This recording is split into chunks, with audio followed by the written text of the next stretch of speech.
பாரு கை மேலே இருக்குது, அவன் தூங்கிட்டான்.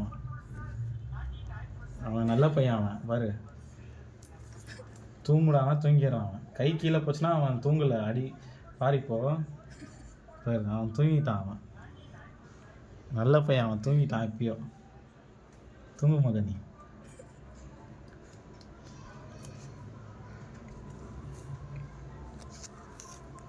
மச்சான் இங்கே பாரு, இவன் கை கீழே போச்சுன்னா இவன் தூங்கிட்டான்னு அர்த்தம்.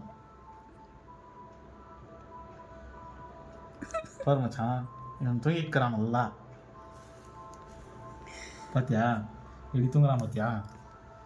நல்ல பையன்டா இவன்.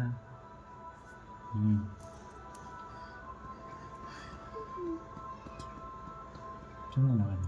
சிரிச்சாக்கா நான் தூங்கிட்டானு அர்த்தம். இல்லை சிரிக்கவே மாட்டேங்கிறானே. சிரிக்கக்கூடாது, அவன் தூங்கட்டும்.